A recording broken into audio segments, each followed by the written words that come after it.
нийслэлийн орон сууцны корпорац.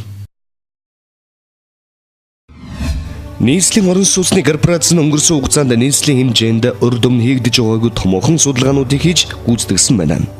Орон сууцны эрэлт нийлүүлэлт, газар болон үл хөдлөлийн судалгаа хийж гүйцэтгснээр нийслэлийн орон сууцны бодлогыг тодорхойлох, судалгаанд тулгуурласан төлөвлөлтөд орон сууцны хорооллуудыг барьж байгуулах, улмаар орон сууцыг даган нийгмийн дэд бүтэц зэргийг цогцсоор нь бий болох боломжтой болж байгаа юм. Судалгаанаас үзэхэд нийслэлийн хэмжээнд 2016 оны байдлаар нийт 376,419 өрх амьдарч байна.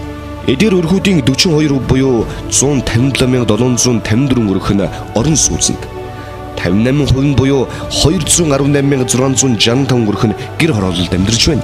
Сүүлийн 3 жилд орон сууцнд амьдарч байгаа өрхийн тоо 30.1 мянгаар, гэр хороололд амьдарч байгаа өрхийн тоо 29.2 мянгаар тус өссөн байна. Мөн энэ хугацаанд нийслэлд хөд орон нутгаас шилжин ирсэн өрхийн тоо 59 мянгаар нэмэгдсэн байна. Нийслэлийн хэмжээнд 2016 онд 30.7 мянган айлын орон сууцны барилга ашиглалтанд орсноос 19.7 мянган айлын орон сууц зах зээл дээр борлуулагдсан тэр хэмжээний өрх айл тохилог орон сууцнаа болсон боловч 11 мянган айлын орон сууц борлуулагдаагүй хүлээгдэж байгаа нь орон сууцны үн хэд өндөр байгаатай холбоотой юм байна. Орон сууц судлан авахаар сонирхож байгаа өрхүүдээс орон сууцны урт хугацаанд зээлэнд хамрагдах хүсэлтэй 131,290 өрх байгаа боловч худалдан авах чадвараар баталгаажсан нь 22 мянган өрх байна. Иймд ихэнх өрхүүд урьдчилгаа төлбөр, ипотекийн зээлийн шалгуур, орон сууцны зах зээлийн дундаж үнээс шалтгаалаад орон сууцнд хараахан орох боломжгүй байгаа юм.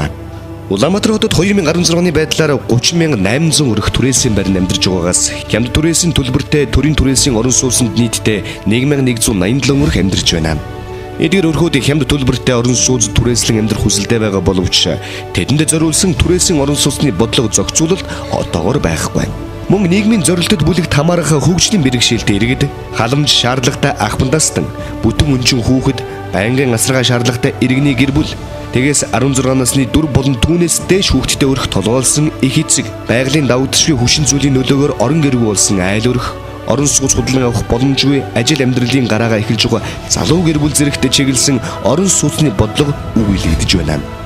Улаанбаатар хотын хэмжээнд орон сууцны 14 хороололд 1965-аас 2000 онд баригдсан угсармал орон сууцны 1077 ширхэг блок барилганд нийслэлийн нийт хуамын 20% буюу 45,462 өрх амьдарч байна.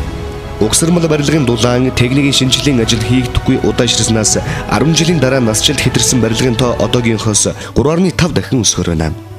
Энэ нь дулааны цэглэн станцуудын үйлдвэрлэж байгаа дулааны хүчин чадлыг бууруулахаас гадна хуамын эрүүл мэнд, барилгын чанар, аюулгүй байдал тулгамдж байгаа асуудлууд байна.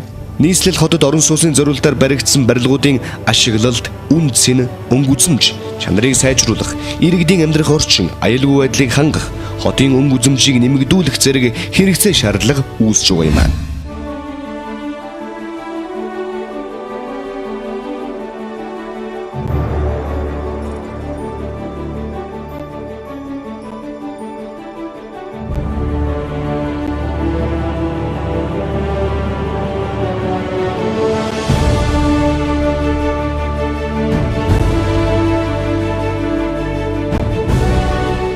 Мөн нийслэлийн орон сууцны корпорац орлого нийцсэн орон сууцны нийлүүлэлтийг нэмэгдүүлэх, орон сууцны урьдчилгаа 30% төлбөр бүрдүүлж чадаагүй тогтмол орлоготой боловсролын олон шатлалтын иргэдийн эрүүл, аюулгүй, тав тухтай орчинд ажиллаж амьдрах орчин нөхцөлийг бий болгосон, олон төрлийн ажлын байр бүхий цогц орчин бүрдүүлсэн шинэ сургалтын бүсүүдийг бий болгох зорилгоор Морингийн дав орчим 129 га газар, Био сонгон орчим 89.8 га газар, Уриастай орчим 107.6 га газар, Авто худалдааны төв орчим 11 га, буян тухай хороол орчим 2.2 га газар гэсэн 5 байршилд шинэ сургалтын бүсүүдийг бий болгох, техник эдийн засгийн үндэслэлийг боловсруулад байна.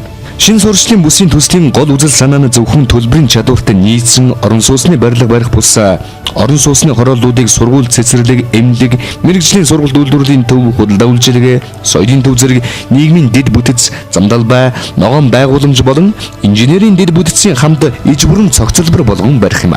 Төслийн газар нутгийн байршил, орчны онцлогт зохицсон хэсэгчилсэн төлөвлөгөөнд орсон суугчдыг ажлын байраар хангах, өрхийн орлогыг нэмэгдүүлэх зорилгоор жижиг дунд үйлдвэрлэл эрхлэх нөхцөлийг хангах төлөвлөлтийг тусгана.